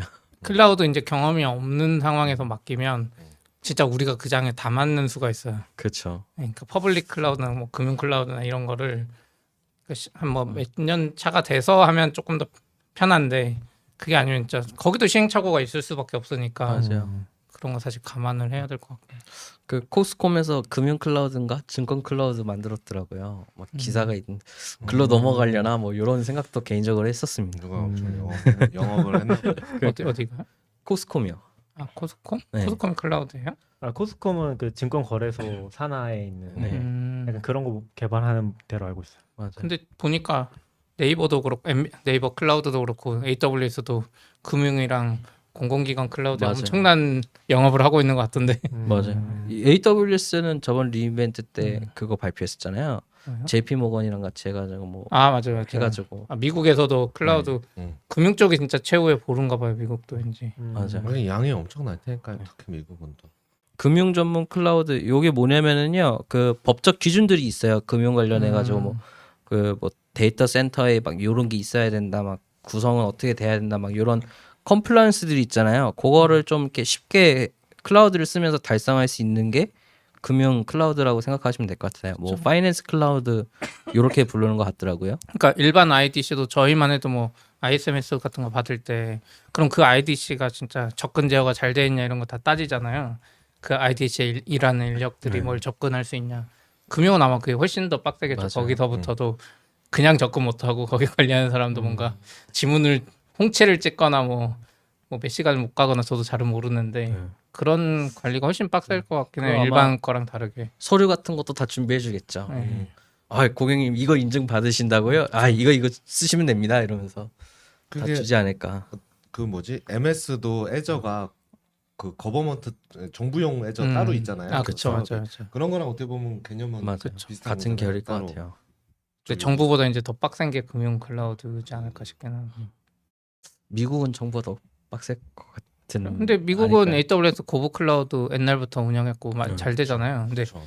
금융 지난번 AWS 리인벤트 이제 JP 모건하고 했다 막 이런 거 자랑하는 거 보면 거기가 아닌데 국방도 쓰잖아. 거기는. 그러니까 제가 느낄 미국은 막 때는 그거를 우리가 인증을 받잖아요. 네. 근데 사실 그게 미국 같은 데는 얘네가 인증을 받으면은 거기 들어가서 그냥 난 쓰면 되는 들어가기만 걸로 하면 네, 되는. 맞아요. 알고 있거든요. 얘네가 얘네 인프라 그렇긴 하죠. 인증받는 게 중요하다. 그런 컨셉이라서 내가 인증 다 받아줄 테니까 물론 뭐 그 안에서 또 맞춰야 되는 건 얘네가 또 컨설팅하고 해주는 게 있을 것 같고 그런 식으로 진행될 것 같아요. 근데 우리는 지금 그런 인프라는 없으니까 그렇죠. 그런 게 힘든 게 아닐까? 그리고 사실 그런 인증을 맞추기 힘든 게 다 약간 좀 레거시처럼 돼 있는 부분들이 있어서 맞아요. 그거를 막상 클라우드 네이티브하게 얘기를 하면 그거는 안 되는데 그러니까요. 이런 게 많아서 이건 힘든 게 위험한데 아닌가? 이러면서. 그리고 미국은 아무래도 그런 의식들도 많이 퍼져서 네. 뭐 그러니까 정부 기관은 아니죠. 근데 정부 산하 기업인가요? 18F 같은데도 그 18F라고 정확히 거기 뭐 하지 모르겠는데 하여간 미국에서는 제가 알기로는 그러니까 기술력으로도 거의 일반 회사하고 지지 않을 정도 거 있고 걔네가 뭐 표준도 만들고 정부 하는 걸로 알고 있거든요. 그게 그 사무실이 18층에 있어서 18F라고 조직 이름이 어. 그렇게 알고 있는데 걔네가 하고 뭐 저는 뭐 은근히 그런 거 부러웠는데 얘들은 뭐 오바마 정부 때 같은데 그 뭐야 정부 법안 같은 거 기톱으로 PR 올리고 이슈 올리고 맞아요. 막 이런 식으로 할 정도로까지 이러는 그게 되게 그 의식이 퍼진 나는 처음엔 누가 보면 이상한 우리가 그렇게 한다 그러면 좀. 무슨 라고 할 것 같은데 그런 거 우리는 사실 뭐 그쪽에서 IT 수준이 그렇게 높지 않을 거라는 기대감이 없죠. 기본적으로 있잖아요. 그리고 기대가 없죠. 저 커리어를 잘 쌓은 개발자들이 그런 쪽에 가고 싶어 하지도 않고 별로. 그렇죠. 네. 맞죠. 그런 건 좀. 실제로도 미국 공무원들 전체 다는 모르겠는데 뭐 나사나 뭐 이런 국가 관련되어 있어서 연결되어 있는 기관들은 보면은 그 미국 국방부에서 만든 밀리터리 CAC 카드라고 해요. 스마트 카드가 있더라고요. 그게 이제 그 공무원증 같은 거에 이렇게 있나 봐요. 사원증처럼. 그거를 컴퓨터에 꽂으면은 이제 자기 계정으로 어떤 컴퓨터에서는 뭐 프로비저닝이 되고 뭐 이런 게 다 있는데 그 규격이 막 미국 국방부에서 뭐 만들고 막 이런 것들이 되게 많더라고요. 그런 거 보면은 좀 많이 다르다는 느낌을 좀 받는 것 같아요. 근데 여기 기사 중에 뭐 제목을 읽어도 되나? 네. 한국 증권 정산장에 이유 있었다. 운영비 초대형 증거사 중 꼴찌. 이러면서 아, 그래요? 기사가 있더라고요. 그런 게 어디 있어요? 남겨주세요. 그 제가 어디서 롬에 몰랐지? 제가 아, 올려놨어요. 요건가요? 네. 아, 네, 운영비가 노트에 있는데. 근데 운영비는 너무 항목이 광범위한 거 아니야? 그렇죠. 그쵸. 그러니까 저는 약간 이게 왜 그러니까 이게 이유 있다는 게 아니라 왜 기자들이 이런 얘기를 하는지 좀 그러니까 너무 좀 불편하기도 하고 그냥 결과 가지고 그냥 맞춰 한 거 하고 이게 지금 표를 보면 지금 뭐 보여드릴 수는 없는데 순이익 대비 전산 운용비 비율이거든요. 그렇죠. 전산 운용비가 뭔지도 잘 모르겠지만 그러니까. 순이익 대비로 하면 비교가 안 되는 거 아닌가? 같은 생각도 맞아요. 왜냐면 이게 퍼센트가 낮았는데 더 높은 회사도 있고 더 많이 쓸 수도 있죠. 옛날에 잘 거쳐놓고 지금 이제 잘 활용하고 이게 뭔가 제가 느끼기에는 아무것도 안 보여주는 표 같은데 음. 이런 거 이런 수치를 좀 좋아하는 것 같더라고요. 언론이 맞아요. 좋아하는지 정부가 좋아하는지. 근데 모르겠는데. 뭐 그냥 뭔가 이런 문제가 생겼을 때 뭐 때문일까 찾다 보니까 사실 전산 운영비도 이 항목을 전산 운영비 넣을까 말까에 따져서도 아마 그렇죠. 확확 달라질 거예요. 인건비가 네. 얼마나 그렇죠. 들어간 거고 뭐 우리로 소모품 치면 뭐 어떻게 나가고 저기 네트워크 장비 엄청 비싼 게 있는데 이거를 이쪽에다 넣을까 저쪽에다 넣을까에 그쵸. 따라서도 막 달라질 수는 있는데 그래도 뭐 장애가 났으니까 원인을 그쵸. 최대한 찾아보려고 하는 게 아닐까 싶긴 하네요. 단편적으로는 돈 많이 안 썼다가 되게 좀 편한 결론이긴 하잖아요. 그렇죠. 사실 제일 좋은 건 돈 안 쓰고 잘하는 거죠. 그렇죠. 그렇죠. 장애가 안 나고 엄청 잘했는데 돈을 안 써. 그러니까 그럼 어차피 장난할 거면 돈을 쓰는 게 낫나? 약간 좋은데요 그거? 그러니까 큰 회사나 정부나 이렇게 되면 약간 이런 게 생기는 것 같아요. 음. 보안 쪽도 마찬가지고 장애가 나고 사고가 터지는데 기본적으로 돈을 우리가 많이 썼어. 그러면 뭔가 할 말이 있는 거죠. 그쵸. 근데 우리가 아무리 기술적으로 뛰어나도 돈을 안 썼어. 그러면 뭔가 면피할 거리가 없는 예전에 공인인증서가 약간 그런 느낌이었잖아요. 공인인증서를 썼는데 사고가 터졌어. 그러면 어쩔 수 없어. 근데 공인인증서를 안 썼는데 사고가 터져서 그러면 너네는 엄청난 잘못을 한 그렇죠. 무슨 공인인증서보다 더 뛰어난 시스템을 만들었더라도 약간 그런 차원의 연피성 그런 것도 있죠. 그러면 근데 이제 그런 예. 그러니까 약간 인프라 직군이 회사랑 협상하기에 좋은 포인트인 것 같아요. 나에 대한 비용을 아낄 필요가 없다. 이거는 일석이조 같은 그럴 효과가 수도 있는 있지. 거다 이거. 이렇게 하면서 잘. 한데 또 그게 쉽진 않은 것 같아요. 왜냐면 인프라 비용이 맨 바닥을 까는 거잖아요. 인건비랑 비슷하게. 그렇죠. 그러다 보니까 이게 쉽지 않은 것 같아요. 인프라 비용 인프라 쉽지 우리만 않아요. 그러나? 저희도 보고 있지만 이게 늘기는 쉬운데 줄이는 게 진짜 힘들거든요. 그렇죠. 클라우드 특히 클라우드의 함정이 이제 그런 부분이 있고 그리고 사실 AWS가 보면 잘 나갈 수밖에 없어. 그러니까 여기 한번 락인이 되고 돈을 쓰기 시작하면은 심지어 AWS 얘기하거든요. AWS의 목표 중에 하나가 고객의 비용을 줄여주는 거라고. 근데도 그게 비용이 계속 늘어나. 그리고 저도 이제 그런 관점에서 뭐 좀 그런 비즈니스들이 잘 될 수밖에 없는 게 이쪽 락인이 되면 계속 규모가 커질 수밖에 없는 것들이긴 하거든요. 그래서 뭐 최근에는 되게 비즈니스적으로 좋아하는 게 데이터독 같은 애들 막상 써보면은 아 얘는 돈을 쓸 수밖에 없는 구조로 돼 있네. 돈이 계속 늘어나는 구조로 돼 있네. 그거를 벗어날 수가 없거든요 정말. 쓸 수밖에 없는 구조인 정도가 아니라 약간 이렇게 뭐 침수기겠으니까 물 흐르듯이 내가 통계를 이렇게 돈이 줄줄 새고 있는 게 보이던데 차수막을 켜야 되는데 안 돼. 이게 막지를 못하겠어요. 약간 정말 눈 뜨고 코 베인다는 표현이 그쵸, 가까운. 그거 안 쓸 수도 없고. 그래서 이거 다 막자니 뭐 하고 이걸 얘만 빼고 싶은데 잘 못 빼겠고 그냥 그래서 데이터독이 흑자 전화했더라고요. 아 그러니까 왜 데이터도 그때 제가 사라 아니, 그랬는데 근데 너무 아니라 비싸. 그랬잖아요. 너무 비싸. 그렇게 생각해도 너무 비싸요. 40조인가요? 그래도 어쨌든 그때보단 사수- 계속 오른 거 아니에요. 지금 떨어진 많이 장에서도 올랐죠? 네, 많이 올랐죠. 살짝. 근데 저도 안 사서 할 말은 없고. 근데 잘 되긴 하는 것 같아요. 진짜 잘 될 수밖에 없는 것 같아요. 얘네는 약간 망하진 않을 것 같다. 아 모르겠어요. 근데 데이터독도 뭐 물론 좋긴 한데 저희도 그렇고 이제 회사에 뭔가 비용 줄이거나 엔지니어들의 이런 호기심으로 인해서 오픈 소스를 또 좋아하니까 그런 거 하다 보면 또 갑자기 오픈 소스 어마어마한 게 나올 수도 있고 쉽지 않은 것 같아요. 그쪽. 근데 전 항상 말하지만 옥타는 누구도 그런 짓을 안 한다. 진짜 귀찮고 짜증나는 일이기 때문에 그렇죠. 물론 오픈 소스 있긴 한데 약간 그런 건 있는 것 같아요. 오히려 기술적으로는 좀 부족할 수는 있는데 데이터독이나 이런 거보다. 근데 이제 진짜 하기 싫어하는 일들.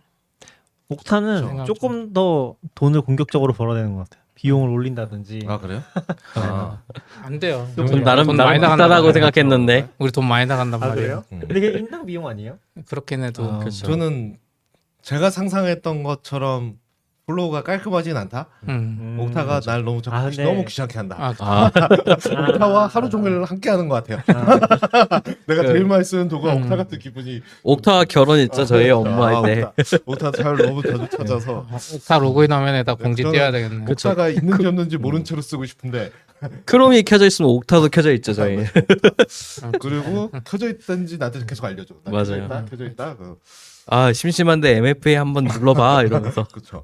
갑자기 딴 이야기로 생것 같은데 우리 또 뭔 이야기지? 우지 또 뭐 이야기해 주실 거 있나요?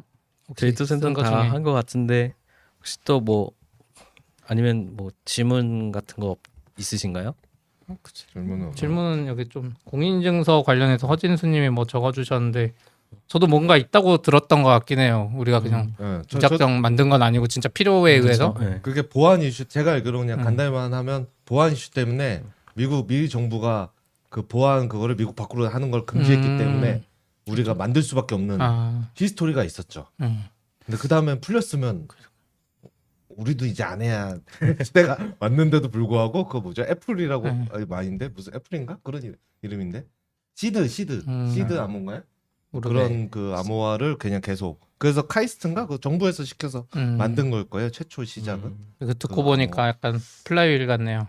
이미 공인증서로 굴러가서 멈출 수가 없어. 그렇죠.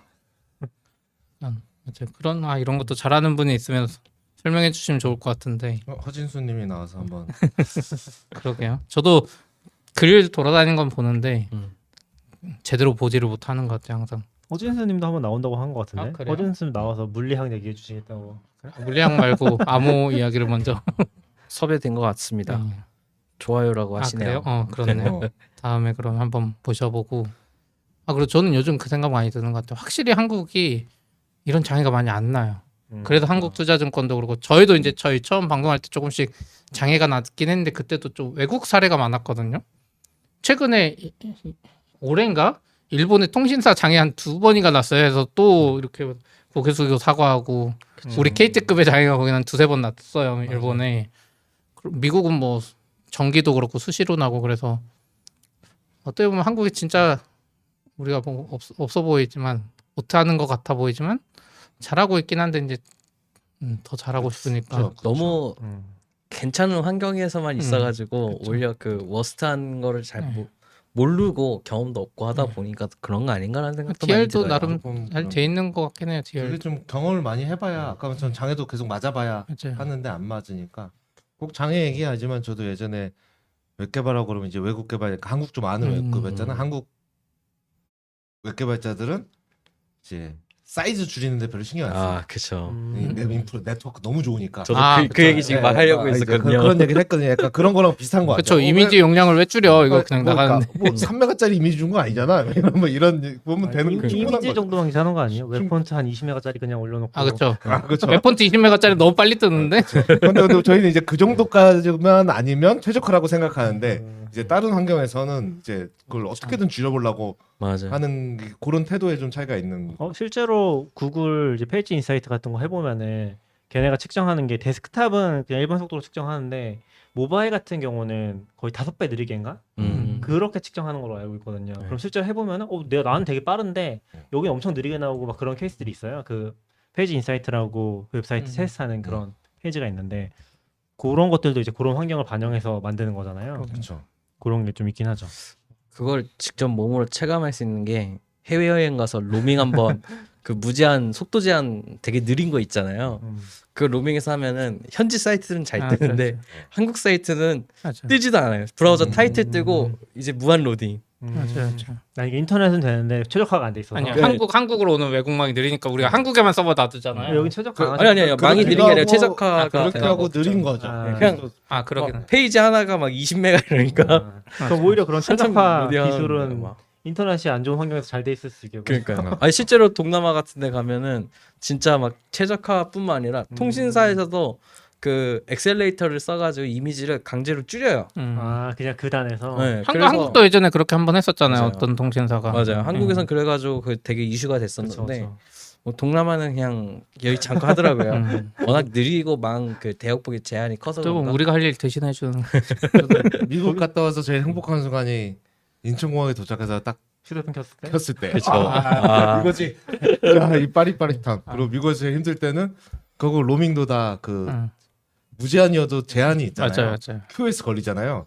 그때부터는 진짜 터지죠. 진짜 정말 빨리 하루가 지나가기만 바라면서 그게 진짜 재밌죠.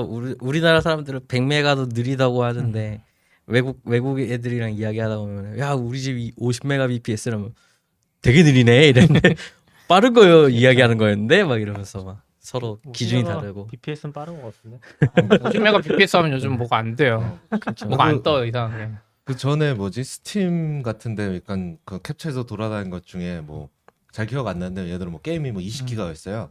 그래서 누가 그러니까 그 국기 막 달리고 나니까 아우 이거 다운받는데 1시간이나 막 걸렸는데 뭐 게임이 뭐 어쩌고 버그 많고 뭐라고 하니까 다 댓글이 1시간 만에 받았다고?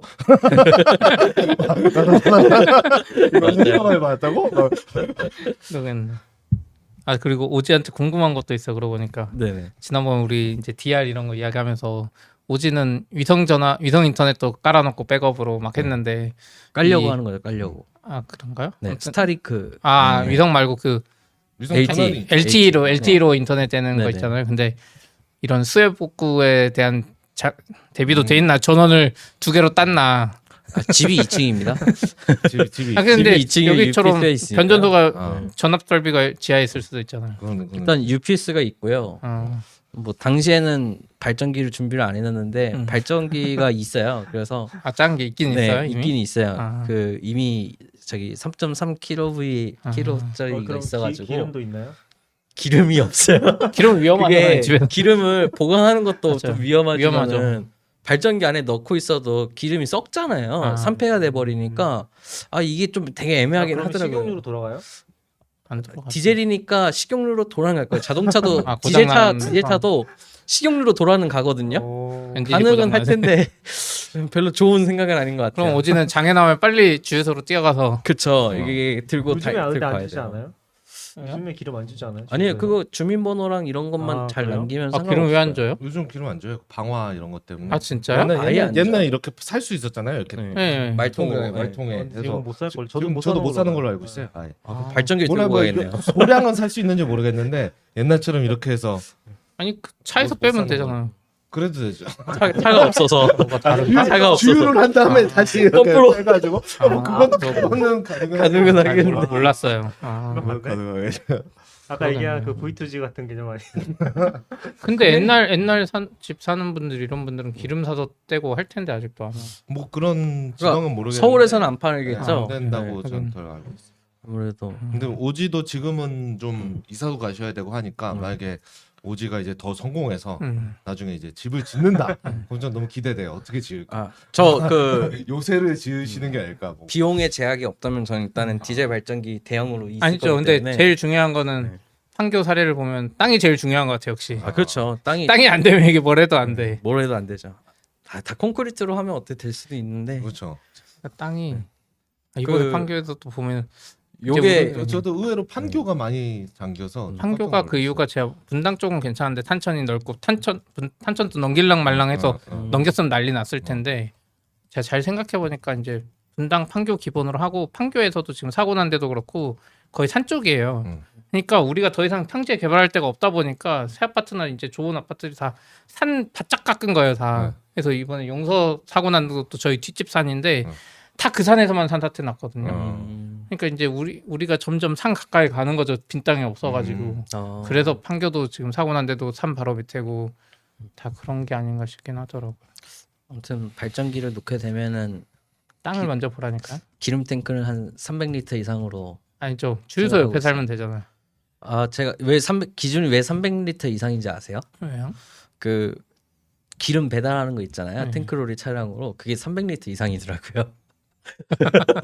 그래서 탱크가 300리터가 넘어야지 이제 그 배달로 시킬 수 있는. 그러면 그 탱크보다 더 큰 걸 집 땅 밑에. 그렇죠. 묻어야죠. 그러니까 약간 제가 봤을 때는 오지는 그 건물을 짓지 못할 만큼만 돈을 버시는 게 제일 베스트지 않나요? 그렇게 기름밖에 방법이 없나? 최후의 보루는 역시 근데 태양광 뭐냐, 이런 것도 안 되고. 유럽이나 미국에서 전기차 안 돼요? 전기차도 얻어 충전해야 되잖아요. 포인트지. 미리 해놨으면은 내 전기차 한 세대 있으면은 그걸로 꽤 오래 쓸 수 있는 거 아니에요? 뺏어 쓰는 거죠. 한국만 어, 한 그렇긴 하죠. 꽤 커요 용량이. 꽤 오래 쓰는 걸로 알고 있어요. 미국 같은 데서는 그 별장 같은 거 있잖아요. 산에다가 완전히 그냥 그렇죠. 아무것도 없는 산에다가 하는데 이제 그 냇물 강 같은 수력 거 발전? 해가지고 수력 발전으로 전기를 계속 이렇게 쓰시는 게 엄청 많더라고요. 그래서 그럼 산에 살아야 되나 막 이런 생각. 역시 인프라가 발달 안 해야지 개인들이 이렇게 발전하는 것 같아요. 한국은 산골까지 다 전기 들어가는데 완전. 맞아요. 오프 더 그리드라고 하더라고요. 외국에선 그런 거를. 그러군. 수력으로 돌리더라고. 그래서 그런 친환경으로 기름이 다 떨어졌을 때나 기름이 부족할 때 임시 수단으로 더 2중 3중화를 해놔야겠죠 아마. 그냥 IDC에 입주하시는 건 어때요? IDC를 하나 사야겠네요 그냥. 저도 가끔 그 생각하는데 오지처럼 할 거면 IDC에 들어가는 게 낫지. IDC 의외로 싸던데 생각하면서 그거 내가 유지하려면 월 몇십만 원이야. 렉 하나 사면 내가 들어갈 수 있는 거 아니에요? 그럼요. 렉 내가- 하나가 내가. 그때 100만 원 안 했던 것 같아. 원래 서 있어야 되는 그거 거죠. 이제 데이터 센터마다 금액이 다 달라가지고. 네. IDC 의외로 쌌던 것 같아. 그때 견적 보고. 그게 이제 결국은 칸수랑 전기 양이랑 열 뭐 이런 거 다 계산을 하긴 근데 나는 하거든요. 열 많이 안 먹으니까 머신러닝 넣는 것도 아니고. 그 전기도 되게 조금 쓸 거 아니야. 그렇죠. 네, 딴 그렇죠. 옆칸에 비하면 저는- 나는 사람 얘기한 건데. 그러니까. 사람이 IDC에 서버 들어간다고? 전 서버 들어가는 저희 지금 기준이 서로 달랐네요. 사람으로 이해하고 있었어요.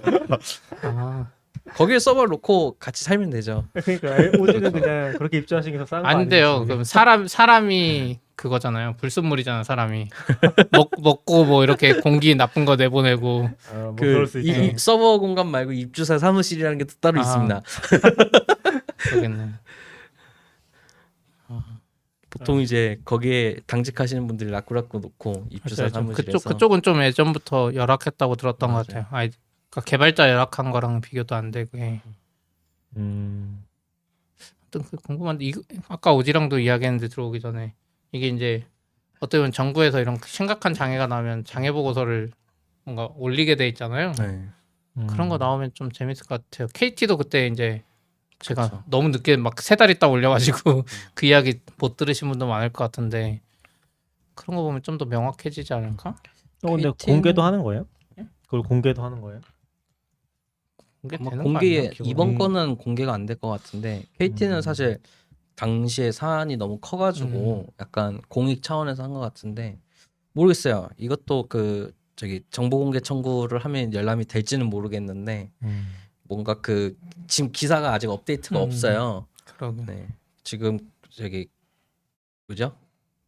금융 어디죠? 아 금융이 금감이 금감이? 갑자기 생각이 안 나. 음. 금감위에서 그 조사는 한번 갔다고 하더라고요. 현장 실사를 했다고 하더라고요. 그 이후에는 이제 보고서를 그래서- 한국투자 쪽에서 써서 올려야 되는데 아직 거기에 대한 상태 업데이트가 없어요. 아마 몇 개월 만약에 걸리지 않을까 싶기도 한데요. 공개 안 되더라도 왠지 금융권에는 그 사례 차원에서 맞아요. 가이드 같은 거 해줄 것 같아요. 왜냐면 이런 사고 났으니까 너네도 나지 말라. 사실 다른 회사가 겪었지만 우리 회사한테 도움이 되는 거니까 맞아요. 왠지 금융권은 우리한테는 공개 안 해도 서로 돌리지 않을까요? 금융권 그럴 수도 있죠. 블라인드를 보고 있어야 이제 무슨 공지가 내려온지를 알 수 있나? 그런 것도 못 올리지 않을까요? 친구 보안 찾아서 사항이랑? 금융권 찾아야겠네요. 보안 사항이랑 차라리 금융권 인프라 개발자랑 친하게 지내는 게 그러니까 되게 궁금하긴 하더라고요. 저는 그 이런 보고서 국가가 받으면 사실 거의 공개를 의무화해야 되는 거 아닌가 같은. 근데 기본으로. 금융 쪽이라 지금 아까 여기서도 말했는데 AWS도 그렇고 IDC 위치 자체가 보안 사항이거든요. 그렇죠. 그러니까 저희한테도 절대 말 안 해줘요. IDC 어디 거 쓰고 있는지 위치가 어딘지.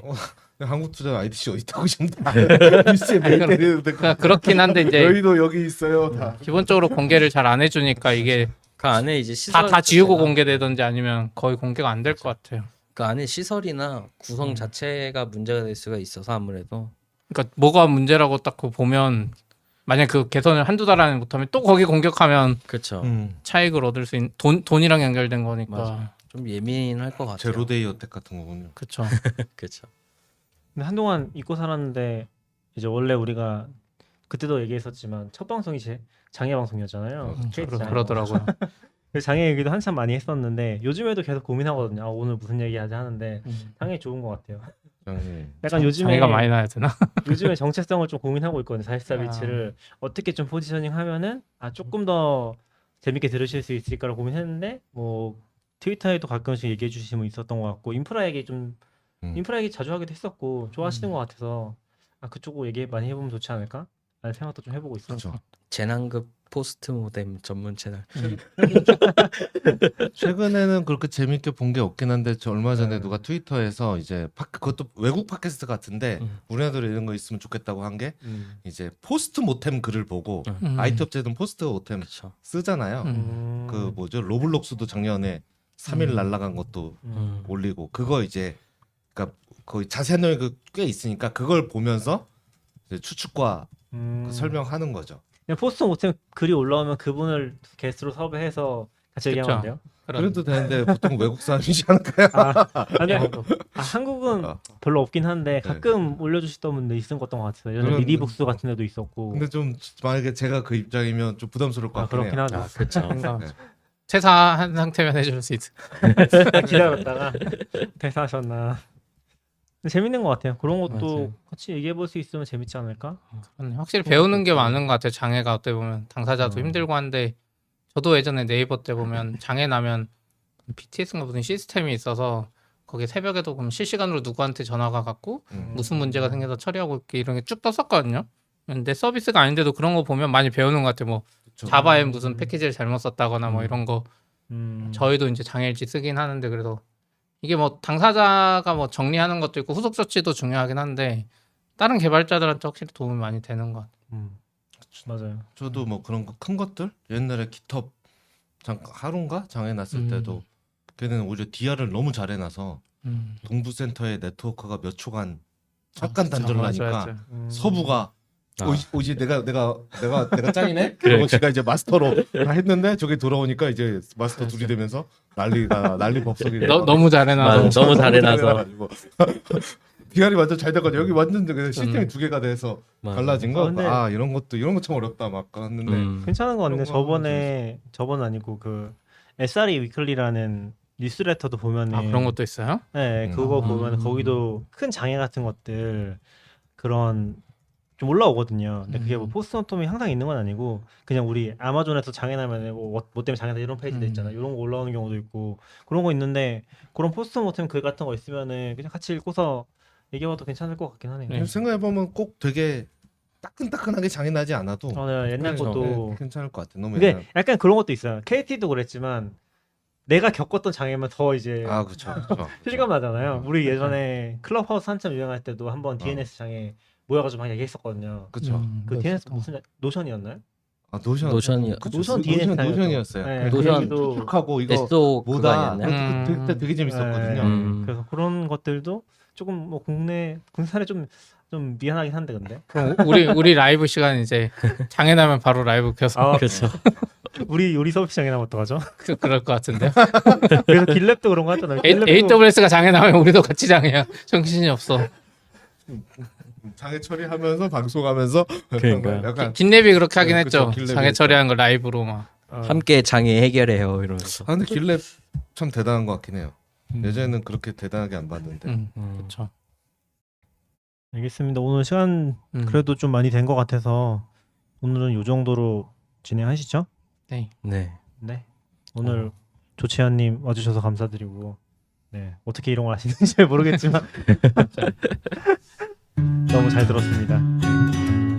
그럼 여기서 마치겠습니다. 네. 감사합니다. 네, 들어주셔서 감사합니다. 감사합니다. 감사합니다.